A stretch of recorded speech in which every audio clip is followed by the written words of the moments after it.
So good morning everyone, lovely to have you on this DigiShift. I hope that we've seen some of you in some of the DigiShifts before, but if not, welcome along. These sessions have been running since the start of lockdown with the primary purpose of helping organisations think through turning services to remote and digital channels. So we've had around about 40 sessions now, I think, Ross. I think we're almost there, with well over 2,000 people attending across the piece, which has been fantastic. So today's session, as Ross said, is a wee bit different, and what we wanted to do was to take the sort of 15 digital things, which is a set of actions that organisations can take that Scvo and Ross Third Sector Lab have been using to guide some of our work and our thinking for quite a while, and to understand really whether they're still relevant, whether they're things that you have been able to take on board and make use of and actually have already delivered throughout lockdown because you've had to sort of adapt services as quickly as you've had to, and also to understand actually what are the new things that maybe have become apparent as issues or problems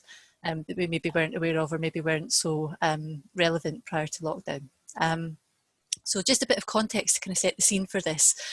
Scvo and Third Sector Lab have been working on digital support for the third sector for sort of quite a long time, sort of 5 years or so has been the Scvo kind of core programme work. And one of the key things we've done as part of that is delivery of our Digital Leaders Programme, our Senior Leaders Programme. So that's been running for quite a while.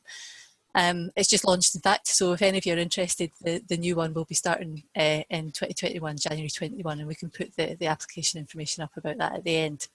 But that's basically been cohorts of around about 10 senior leaders from a range of third sector organisations who've worked together with the support of Ross and Maddie from our team over a period of about 6 months. And during that 6 months, they've really focused down on their own sort of digital knowledge, understanding, learning and skills, but also how they can make a kind of significant change to the way that their organisation is using digital tools and technologies and approaches. And there's been an enormous amount of learning that's come out of that programme, and what we've tried to do as Scvo is to capture that learning and turn it into a range of different things that we can then use to both inform our future activity and support, but also to influence at a more national level and influence some of the funders and stakeholders and Scottish Government around what it is that the sector really needs to progress digitally.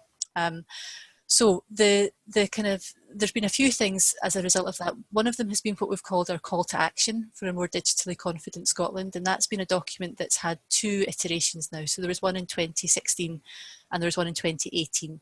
And we'll be looking to build on that and probably produce one early in 2021. And that's a kind of a sort of a high level strategic document that we use to inform and influence, as I said, a lot of our conversations at a national strategic level.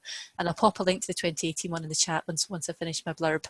But basically that's pulled all the learning from all the digital leaders work and all of our other activity, put some case studies and bits and pieces in, and also talked about these are the things that we feel the sector needs to do next, or these are the things that we're hearing are really important. And it's not so much what Scvo is saying, but it's really been a collaborative document that's come out of the work with the leaders that we've been working with.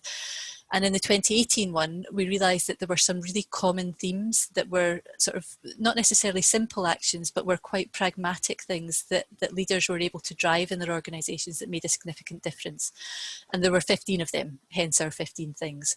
And we've then been using those 15 things for the last 2 years as a framework to help with training and to help with thinking around where the support needs would be.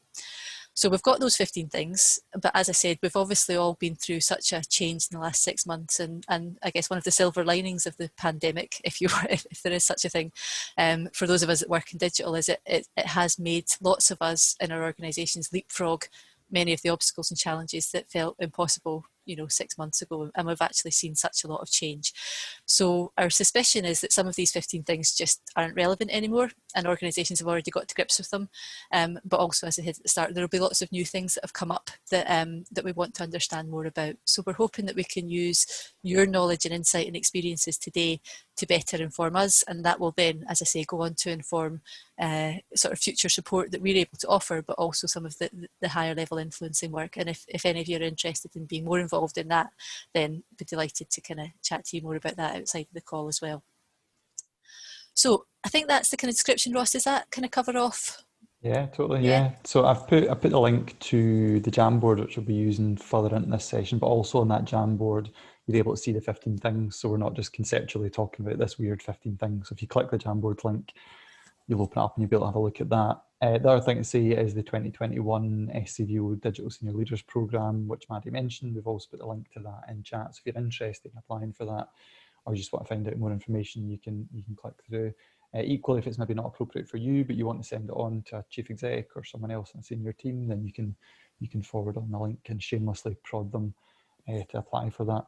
I think the big thing, and Beth has touched on this already. I'm used to having Maddie in these chats, just not here.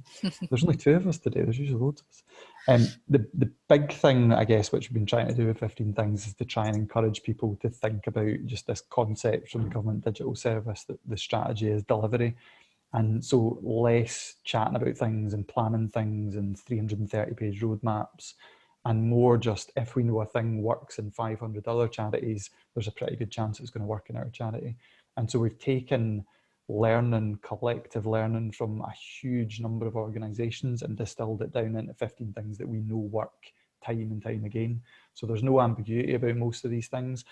What I would say is some of them, as Beth said, maybe don't apply now. Some of them are maybe so open that it's difficult to know how to interpret it and what to do with it. And so I guess that's where you all come in, is helping us really shape what the next iteration of this looks like.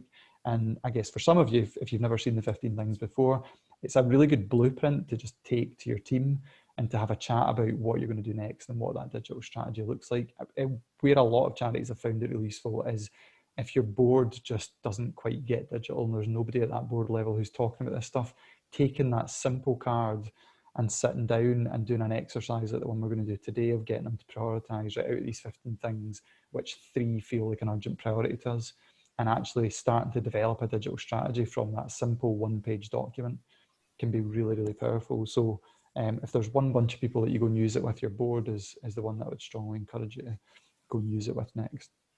What we're going to do, we're going to start off with a poll. And so we're going to have, there's going to be 2 questions, and this is basically covering the 15 things. And what we're keen to know is, which of these things have you done already in your organisation? So it could be that you've done it rapidly over COVID, or it could be that you'd already done it prior to this. You can select multiple. If there's none of them that you've done, that's also fine. Don't feel you need to answer. If there's only one, that's equally valid. So I'm going to launch the poll in just now, just so you can see this. So understand digital skills level within your organisation. That's actually much higher than I thought it was going to be. So half of you have done that. Okay, any others that stand out? Creating internal digital champions. It was one of the other high ones in there. Other high ones, review all your recurring meetings and try new approaches. And I guess during COVID, you've had no choice but to do that. Although I have seen some organisations where it's just the same tedious long meetings, but now they all happen on Zoom. Design at least one engagement activity to understand more about your users. 41% of people done that. That's amazing. Great. Lead by example. Show the organisation that you're willing to change and learn to work in new ways. 56% of respondents. Okay, what are the low ones? I'm going to end the poll now as well. Okay, right, everyone should be able to see the results there. Beth, any that stand out for you in there?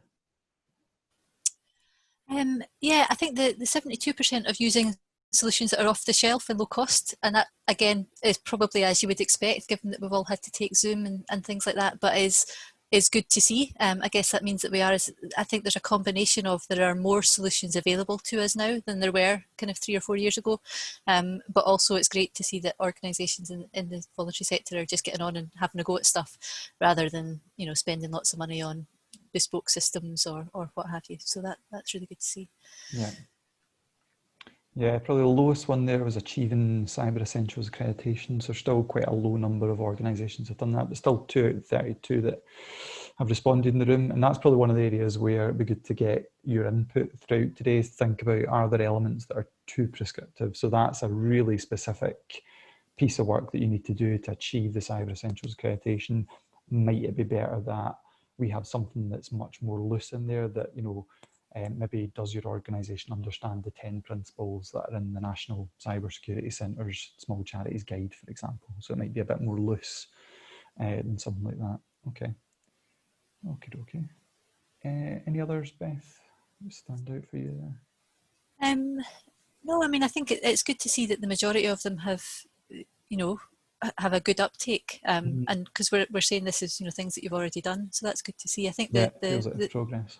Yeah, I mean, the stakeholders one is quite low, but you could interpret that as being broader than just digital as well. So that might be one where actually it needs to be tightened up to make it clearer what we the mean. actual digital element of that is. Yeah. Grand. Okay. I'll stop sharing the results, and we'll get the results, and we'll kind of look over those afterwards, and we'll probably share that with participants as well. So we'll share that with everyone just so you can get a flavour of that. It's also a good way of, I guess, benchmarking your own organisation. If there's one of those that you've not done, and actually, 56% of respondents have said they've done that, it's then a much easier way of having conversations with other staff members and people on your senior team and your board to say, actually, the bulk of the people on this call have already done this. There's no reason why we shouldn't be looking at this next. So, so when we're thinking about these areas, that can often be a really powerful thing to open up those conversations, is to let people know there's actually other charities the same size as us who are ahead of us, and here's what they're doing, and actually we should be thinking about this, and this should be part of our roadmap. What we're going to do next, we're going to use the Google Jamboard. I'm going to put a link back in because I'm conscious some of you joined the call a wee bit later, but there's now, there's like 30 odd of you in the Jamboard, so it looks like most of you have got this. So if you click on the chat box, you'll see the Jamboard opens up. And so what we're going to do with this particular task, I'm going to put you in breakout rooms. You're going to be in small groups in your breakout rooms, and you're going to use a green dot to do dot voting. And basically what I'd like you to choose, you're going to choose 3 of the 15 things that you feel are unclear or need better explanation. And so that's 3 each. So if you're in a group of 3, there'd be 9 things that you'd be voting on. So you're getting 3 votes each with your green pen. I'm going to quickly share screen because I'm conscious not all of you have used the Jamboard. I get a show of hands who's used the Jamboard before. Right. Not many people, there's about 3 or 4 of you. Right, okay, I'll very quickly share screen and just show you how to do this. Now, a Jamboard can be chaos and can be a bit of a mess, and that's part of the reason I like it. So things like Miro are very good, but as I said before, spending 7 minutes resizing a post-it note is not a particularly efficient way of using your time. Jamboard is much more quick and dirty, and with that can often come a bit of chaos. So I'll kind of show you exactly how Jamboard works, and it's fairly straightforward. Okay, give me a second, I'll get this opened up. Right.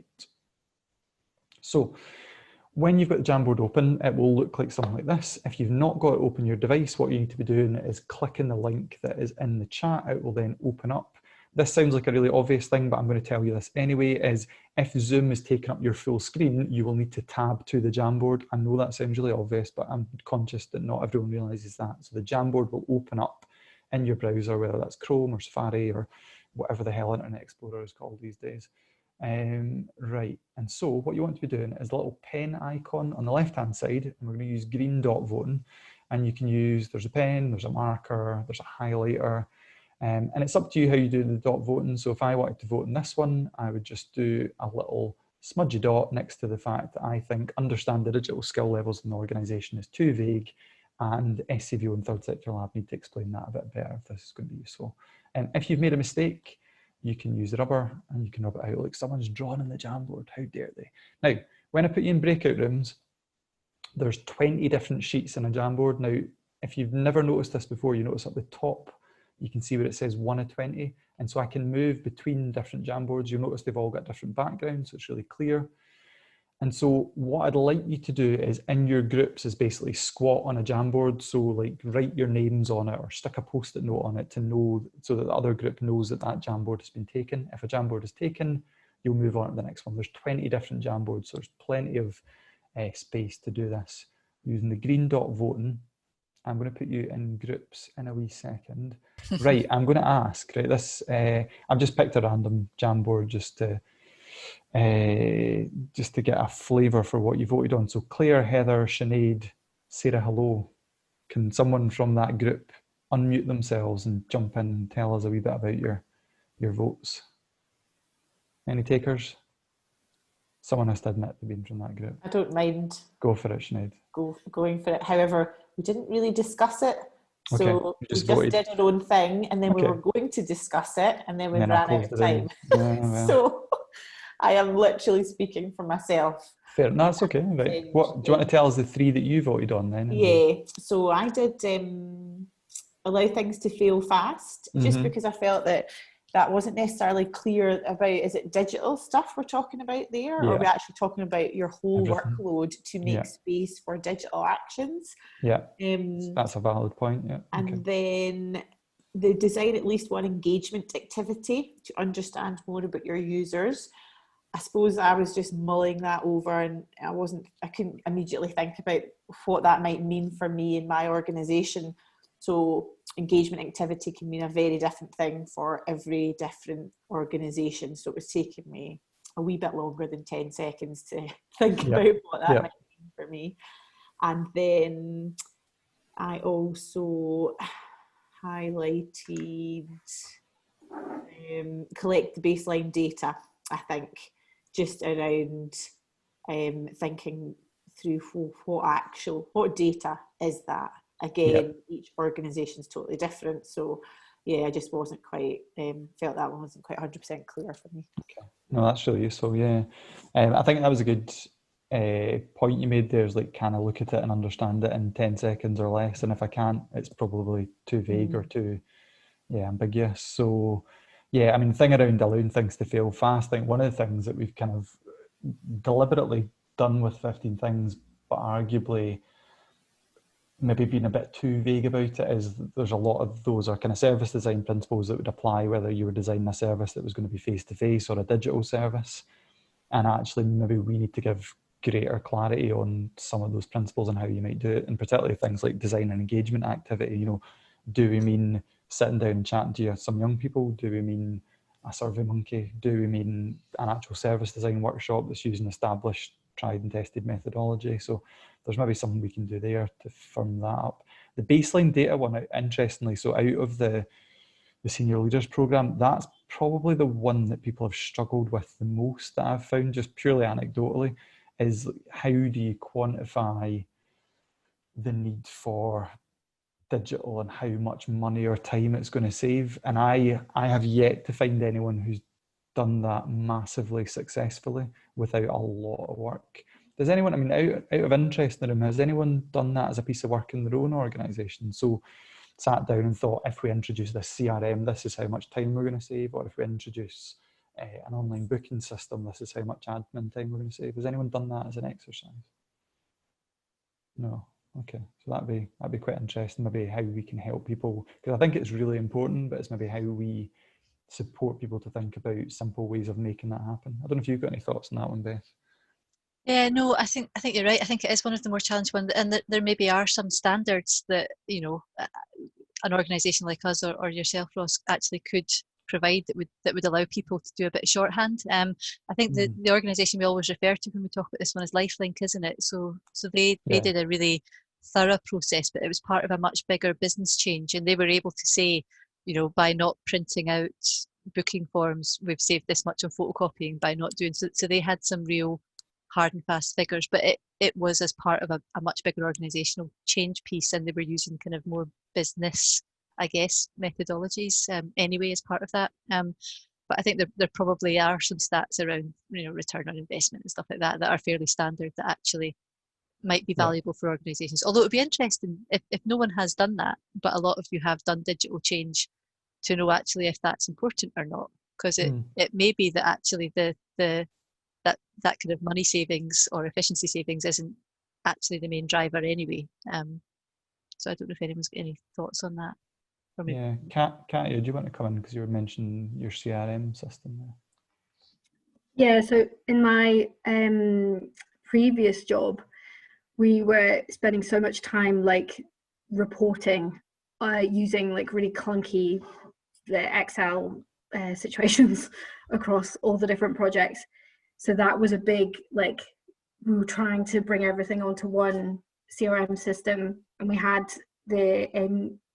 we started looking at Upshot, which was this beautiful CRM, which would have, in theory, I did a lot of the work around how much easier that would make the project workers' lives, because they could just instantly upload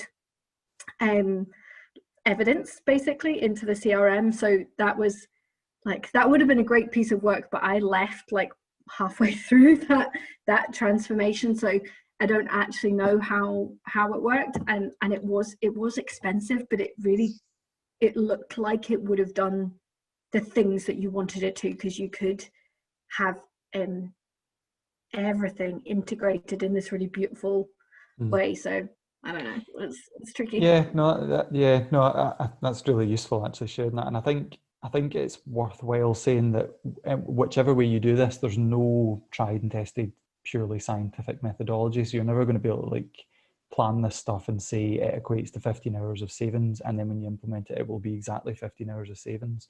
So whatever you do, there's going to be an element of, there's going to be a bit of guesswork that sits within this. And what I would advise you to do is think about how you measure it afterwards. So the example from Lifelink's a really good one, where they measured it afterwards. In their first year, they saved £15,000 on printing costs. And so it's not just like the stuff churning out of a printer, it's like the amount of time it takes for a counsellor to move a piece of paper and give it to an admin person who then has to take something because they've handwritten it in a school and then manually put it on a database. And it's all those processes and kind of drawn that stuff together and figuring out how much time that's taken. Street Soccer Scotland's a really nice example. So they're Pronto Forms system. So they use a cloud-based forms tool called Pronto Forms, which works on an iPad.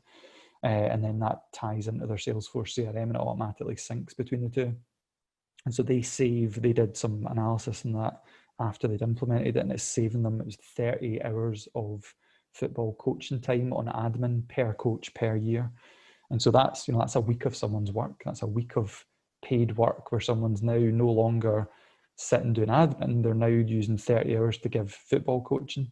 And so particularly how you communicate this to staff, and this is where Jackie was really good, is like, we're not putting these systems in so that we can cut your hours by 30 hours. We're putting these systems in so you can do 30 hours of coaching and 30 hours less of admin time.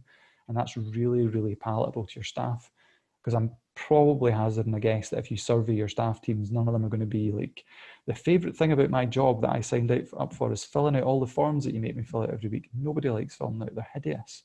So the more that you can strip back those processes, the more people can get back to the job they want to do in the first place. Philip's made a good point there, and then the chat moved on and now it's gone. Right, give me a second. Philip, you had a question about new systems scaring employees. Do you want to unmute yourself and come and tell us about your scared employees? Where are you? Hello. Hello. Oh, you've not got a video on, that's why I couldn't see you. That's all right. Yeah, I think when change is going through an organisation, then I think some people might be kind of scared of like, oh, well, if the system's going to do it, then does that leave me a job left? Yeah. Yeah. And I think it's kind of just explaining that it's maybe about making things more efficient, rather than I think it's understanding the objective to kind of putting that kind of system in. Yeah. Whether it is to save time or to save money or to save the amount of employees that there is working there. Yeah, no, absolutely. I think being really honest and upfront with people about that, there are still some organisations that, you know, a significant chunk of someone's time is literally taking things from someone else and manually putting them in a system.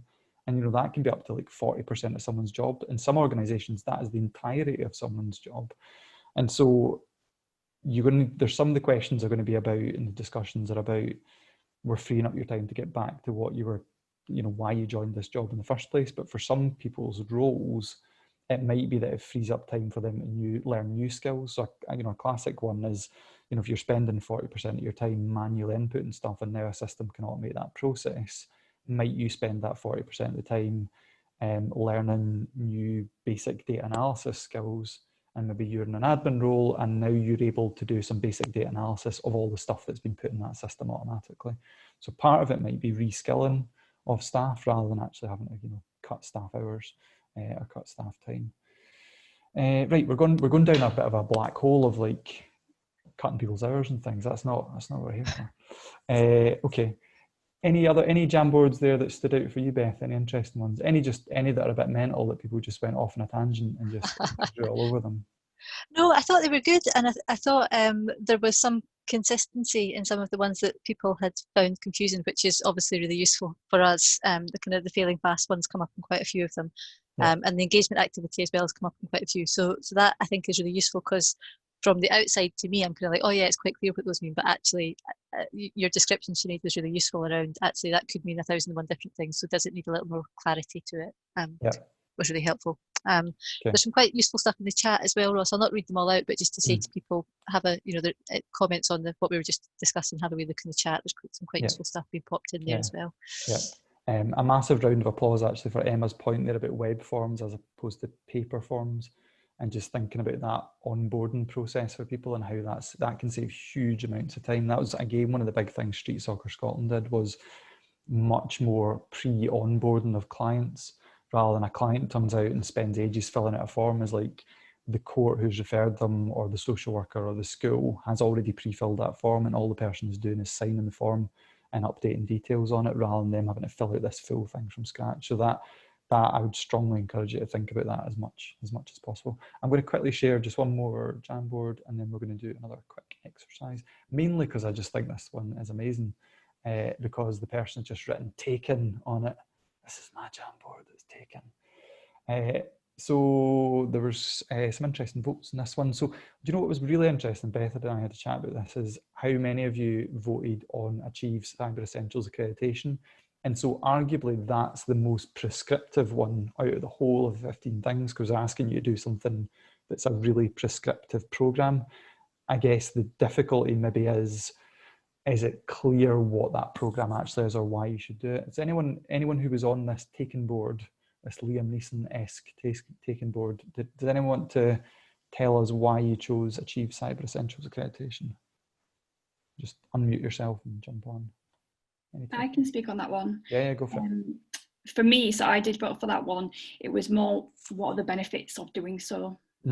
Just, I don't know enough about it. So yeah, it's very prescriptive, but why? Yeah, totally valid, yeah. So one of the things which we've kind of spoken about, and we can maybe kind of get your opinions on this when we come on the kind of open chat at the end of today, is how much detail do you want amongst these? So if we're, if we take that one, for example, how much detail will be useful to you, and what support do you need, and what needs to sit alongside it? Because I totally agree that it's all very fine and well as saying that, but that's often quite a big commitment for organisations. There's a financial commitment, there's a time commitment. It's not good enough for us to just go do this thing without you having some context that sits alongside that, even if that context is simply to convince your staff members or your board that this thing has merit. So, okay. Any others on there, Samantha, that you voted on that we've not touched on? I think I also voted for the baseline data, and we've done quite a lot on data, but I think it was almost like I think you can collect it, but it's knowing what that baseline data is, or what it should be. So I think that can be quite challenging. Okay. And I think my other one was, being clear about the benefits. So saving money versus human impact. And again, I think in some scenarios it's quite obvious how to do that, but it can be difficult, and also how you, I guess, sell that into the organisation as well. Yeah. And actually maybe those two kind of merge into one, so that side about being clear about benefits and not focusing just on money and highlighting human impact kind of could tie into some of that stuff about demonstrating how it can deliver efficiency. So they're maybe actually one and the same. Okay, cool, that's really useful, thank you. Okie doke. Right, we're going to do another quick task. So, in fact, we're not going to do another quick task. We're going to have a quick chat actually about something, and then we'll go back into Jamboards. I'm not going to Jamboard out everyone. What I thought would be quite useful is just if you can use the chat box, open the chat box up. And what I'd like you all to think about is either during COVID, or it could be prior to that period or something that's come up recently, does it feel like there's something missing from those 15 things? So does it feel like there is a principle that should be there but isn't covered by those 15 at the moment? And it can be something really small, it can be something really prescriptive, it can be something about technology, it could be something about how you work with beneficiaries, anything at all. It can be on a complete tangent, but is there anything that you feel isn't in there that might be useful? And there's no right or wrong answers to this. So, and what I'd like you to do is just pop your suggestions in the chat, and it can be anything from a sentence, just a one-word answer, and we'll see what you come up with. If you need to go and have a look back at the Jamboard just to see the 15 things that are there at the moment, but is there anything that feels like a new thing that isn't covered under those 15 things that maybe would be useful for charities? And equally, if it's not that you want to be prescriptive, but it's actually, here's an area where we've been discussing this in our staff team, and it's not mentioned in the 15 things and we'd like more information on it, that's also valid. So use the chat box, stick it in, and we'll see what we come up with. Right, so Wendy's the first one off. So time, never had the opportunity to check any of this out, and all of a sudden we had to learn about online meeting venues. Yep, okay. Yep, okay. If we could give the gift of time, it would be. Although we just fill it. I was talking to someone the other day about that. If you had all the time in the world, you just fill it with stuff. Totally. You'd still be as tired as you are just now. Yep. Beth, have you got another way of wording the question that I just kind of fumbled my way through so that people are clear about what we're asking?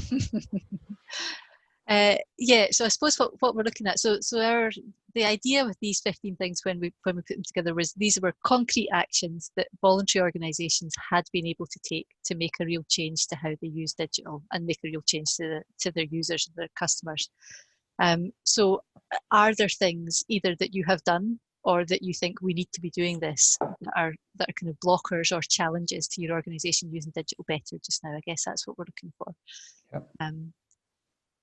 There's some of them I can think of that have been the context of some of our calls that we actually didn't have. So things like digital safeguarding wasn't part of our 15 things originally, but actually has become really clear in the last few months that it's a biggie for people. You need to think that through if you're introducing a new service. Do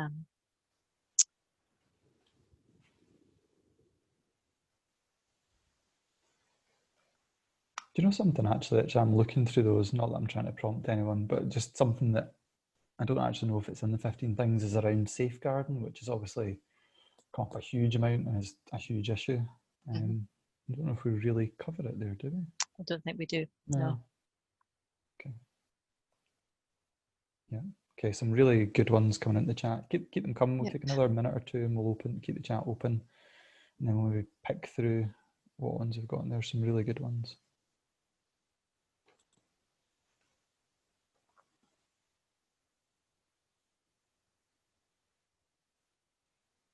I don't know if that's a typo, or maybe Rachel can explain what a wet signature is. Does a wet signature mean as in like using ink to actually sign? Right, okay. I didn't know what that meant. Right, okay. That makes more sense now. Okay.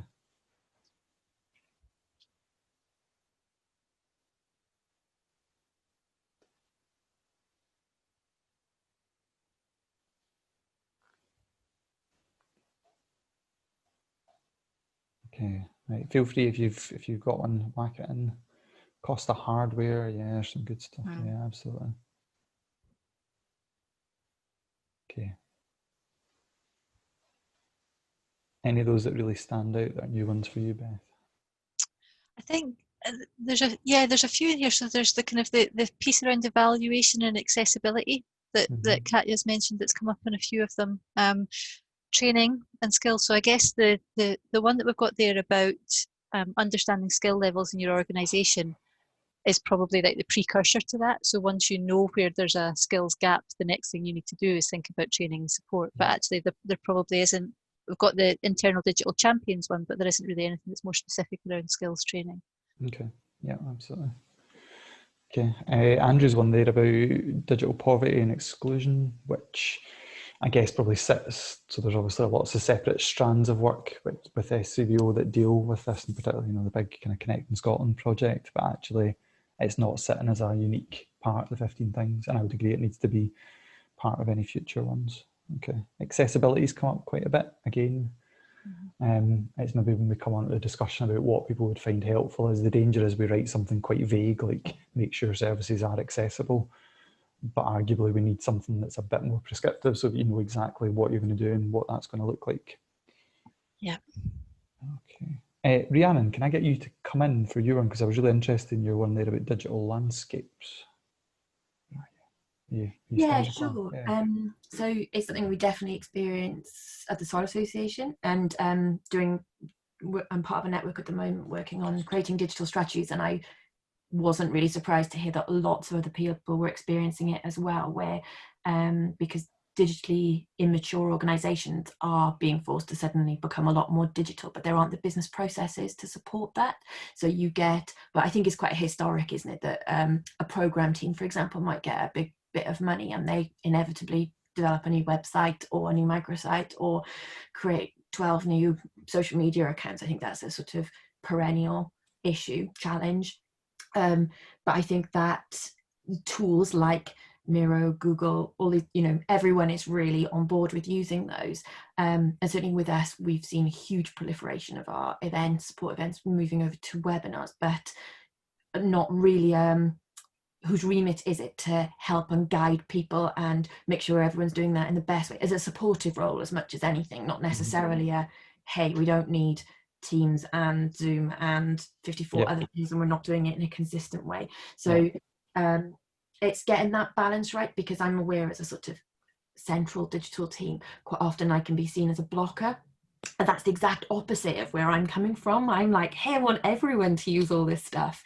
And so that balance, and we particularly have a problem where we're starting from what I would call like a digital landscape or a state that has 5 CRMs, 12 websites, a million different third-party tools connecting to that in lots of different ways, and all of the problems that brings with like data. How on earth are you meant to map data and ensure that that's secure and meeting all the regulation around it? So we were sort of in a position of having to map and consolidate that anyway, and try to put in some of those business processes. And it can feel really counterintuitive when on the one hand you're saying, hey everyone, we need to get more digital, and on the other hand you're saying, but don't go off and set something up, which isn't my natural tendency at all. I want people to go and use things.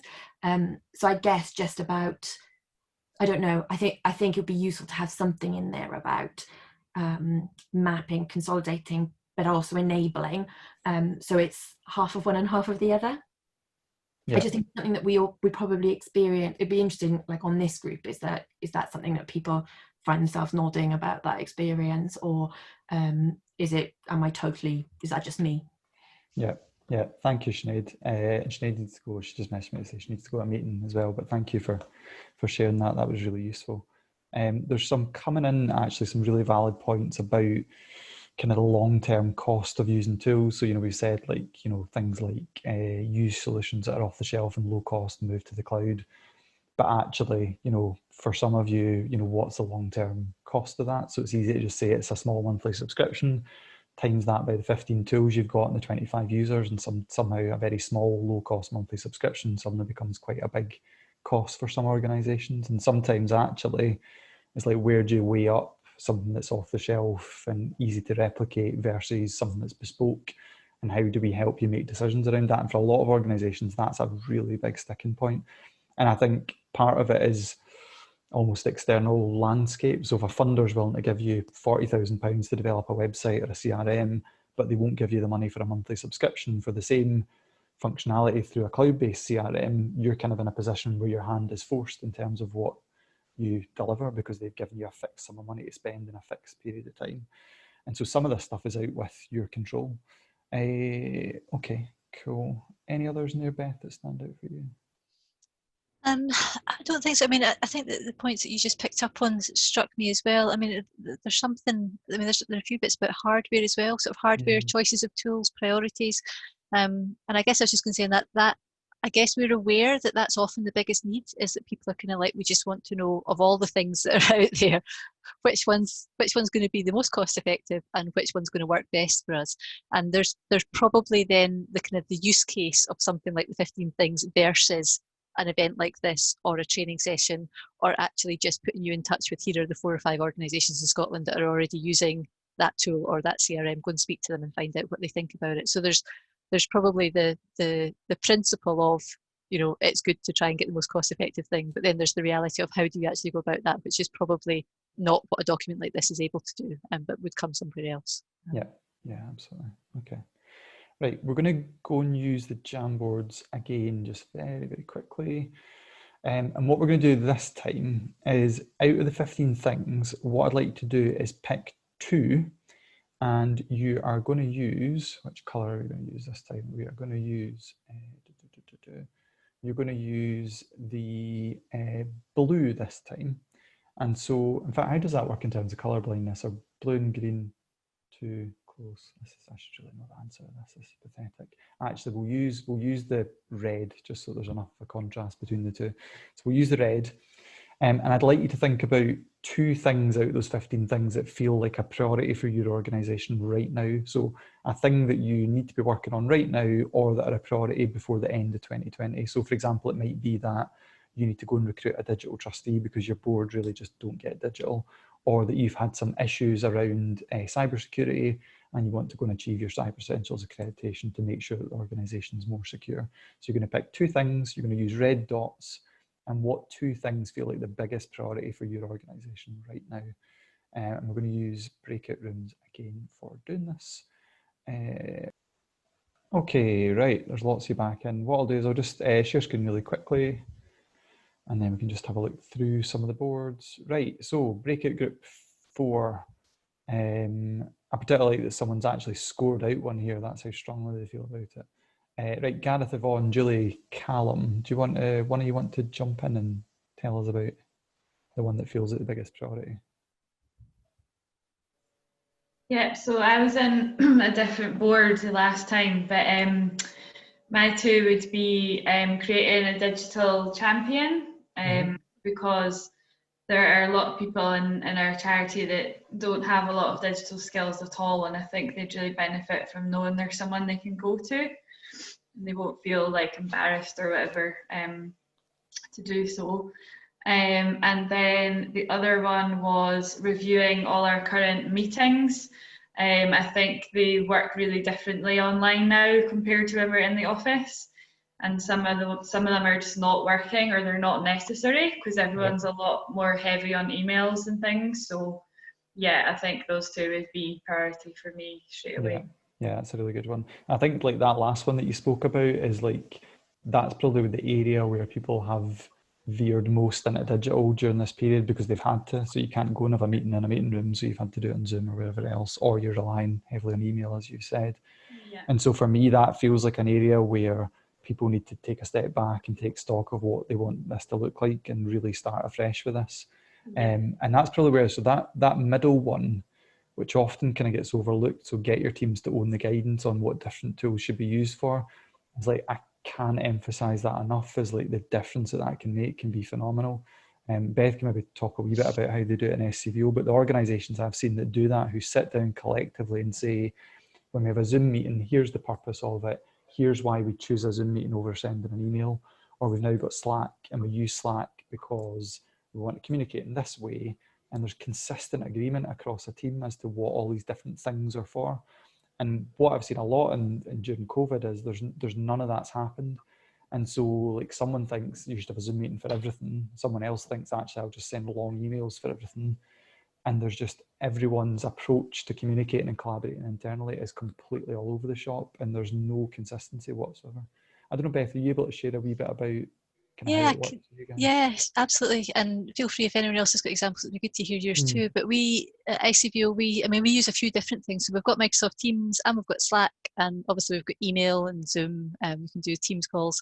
And different teams use things in slightly different ways. And I guess one of the things for us is that's kind of okay. Like sometimes there's sort of a desire to have everybody using everything exactly the same way. And we haven't gone down that route at SCVO, and we've kind of given ownership to teams to say this is what we want to use, and we've got enough staff that works okay. Maybe in a small organisation that wouldn't work as well, but I guess that the main point for our stuff is it is under continual review. So we've got kind of etiquette around how we use Slack within the digital team, that we, there's a Team Essentials channel, and that's only used for stuff that everybody in the team has to read and has to respond to, and then there's a general channel where everyone says good morning and checks in, and there's a whole bunch of kind of different things that we use the different channels for, and we've got that written down in a document. But we've just had a bit of an internal review and a bit of a restructure, and the teams have reshaped themselves a wee bit. And so one of the first tasks was, once we'd kind of agreed what the new structure was going to be, to say to the teams, right, we need a volunteer from the newly formed bits of the team, each bit of the newly formed teams, to say, right, what is our etiquette for using Slack now? So that's a process that we're going through right now. And then there's other bits of the organisation don't use Slack at all, and they prefer to use chat on Microsoft Teams, and that seems to work for them. But as Ross said, it's that sort of being really open about what we use different things for, and wherever possible, we don't use email internally at all, unless it's part of a chain where actually it would be much more clunky to kind of cut and paste it into Slack, but or into Teams. But as much as possible, we use various chat things for internal comms. I don't know, has anyone else got kind of written down etiquette, or has anyone else kind of been through that sort of process? Susie's popped something in chat there. So that would be helpful for you, Susie. So that's maybe not something that's there. Has anyone else gone through that process and kind of had those discussions, either pre-COVID or since COVID, to kind of help you with your comms? Okay, that's interesting. Yeah, it's amazing how obvious it is when you start to talk about it, but actually how little it happens in organisations. And again, for me, that's probably the crux of what the 15 things are meant to do, is kind of point out things that on the face of it seem really obvious, but actually aren't happening enough. And where can we give you the guidance? So for example, in that one, you know, what we might have in a new iteration of this is that might not change fundamentally, but what might sit underneath it is you might open it up and you might then see the example that Scvo use internally, and then you can adapt that in your own organisation, or we could give some key principles that need to underpin it.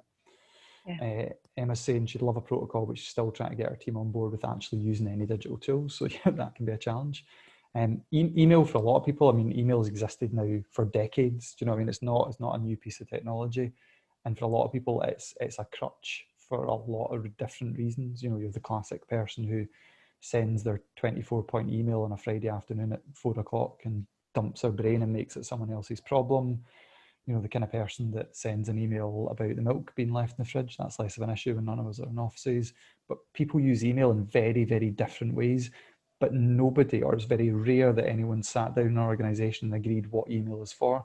And so some teams are using it, you know, it's basically a project management tool. And for some teams, it's basically a chat tool.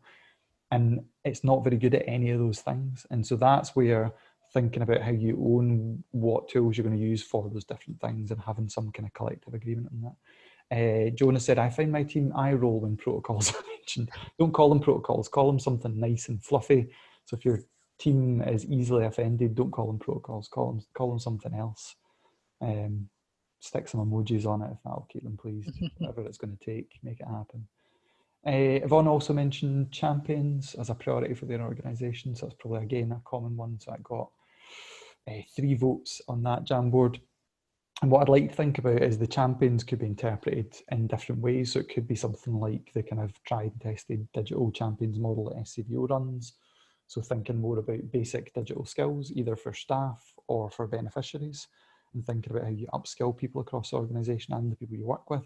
But it could also be on something really specific. So the example from Jackie, you know, she had some internal CRM champions. So when she introduced Microsoft Dynamics, there were set members of staff who weren't techie people, but who knew how Dynamics works really well, had gone on specialist training, so that when someone else, like a fellow counsellor who was struggling with it, they could speak to someone else who was also a counsellor on the team. They didn't always have to pick up the phone and speak to an IT help desk when they wanted to speak to someone.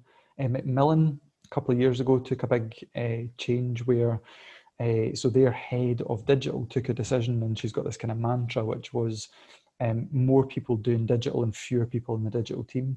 And so they started with social media because it was the big thing that staff were telling people they wanted to learn about. And so they put 1,000 staff across Macmillan on quite intensive social media champions training.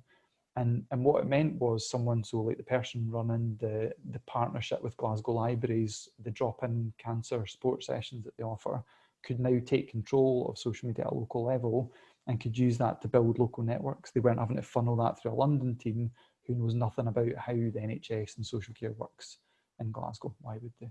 So just thinking about for your organisation, it's that champions model might be in very, very different things. You might even just at a simple level have a champion for Slack or for Teams if your staff are really struggling with that stuff.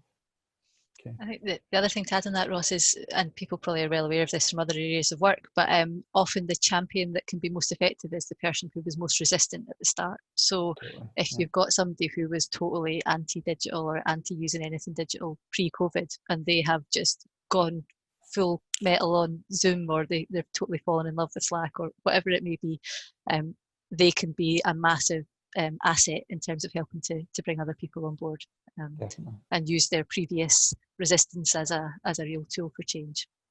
Yeah, that's a really good point. Any final ones there just on that point of what feels like your 2 big priorities? Anyone want to come in on that at all? Okay, right. Beth, we're on our kind of final part of the Yeah. So I think we were going to kind of do an activity where we got you to chat to us about, you know, the distinction between the sort of slightly softer, woolier kind of guidelines and the much harder, very prescriptive kind of principles. But I feel like we've sort of talked about that a wee bit. So it would be useful for me to get an understanding of if we're kind of going away and doing a piece of work to update some of this.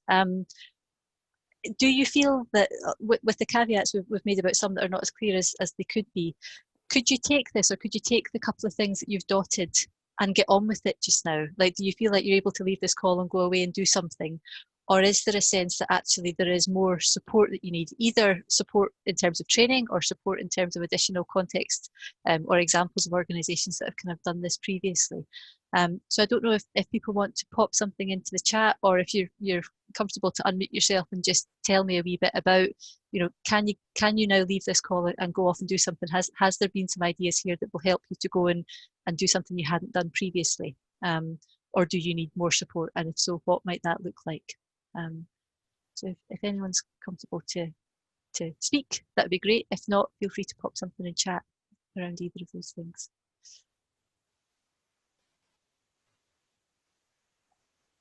Rachel's one there, examples of what other organisations are doing, case studies. Yep. Yeah, okay. Yeah, I think, I mean, that's a principle which we're trying to embed in everything that we do, is the more that we can give specific examples, the easier it is for people to understand what the hell we're talking about. Yeah. Okay, Frank's one there, that's a really good point actually, Frank, about like how do you prioritise? And that's probably not something that we've covered a lot with the 15 things, but might be something in a second iteration, is actually maybe some kind of framework or tool or process that helps you think out of these 15 things, what are our priorities and how do we use that as a roadmap? And you might do the 15 things over 12 months, but what are those 15 things you're going to do first, and what order do you do them in? Yeah. So there's maybe something we can help with that. That's a really good. Yeah. And it probably will feed into, so I don't know if any of you have come across a digital checkup that Scvo offers, which is a kind of an online tool that you can do to basically stock take where your organisation is at just now. And we're reviewing the content of that just now as well, and some of this learning will feed into that. So it might well be that a combination of that plus a bit of in-person support plus some case studies can really help to unlock areas that are difficult just now. Yeah. Trustee recruitment, yep.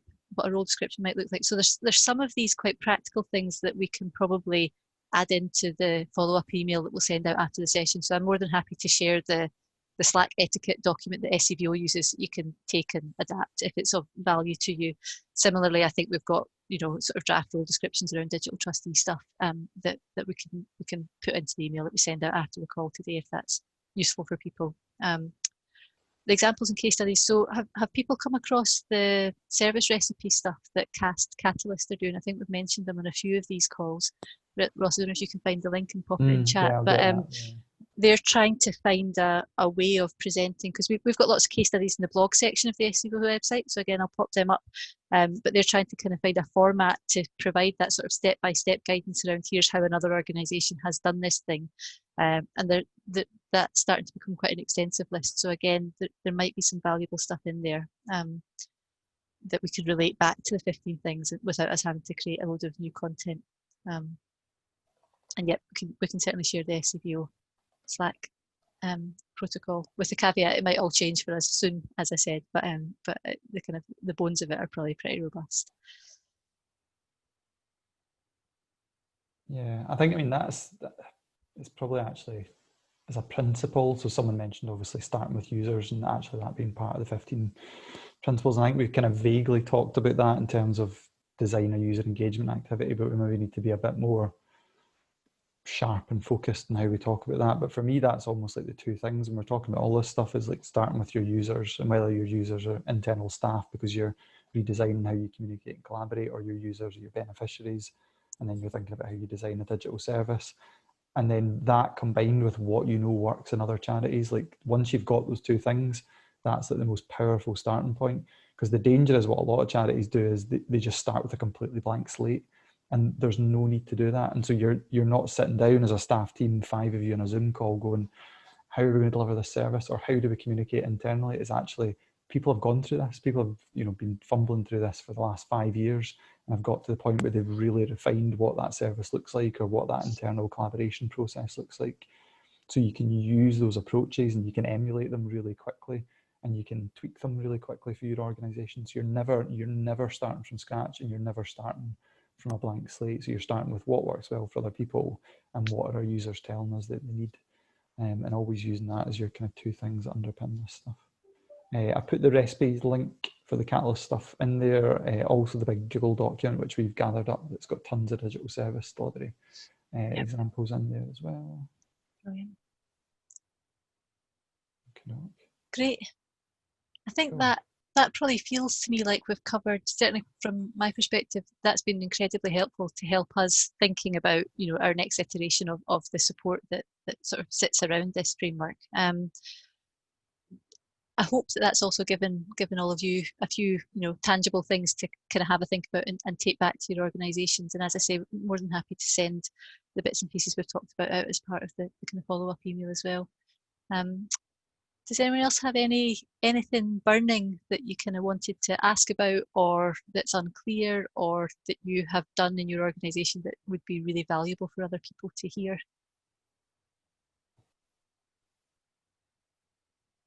Everyone's tummy's rumbling. I know, everyone's just like giving me a lunch.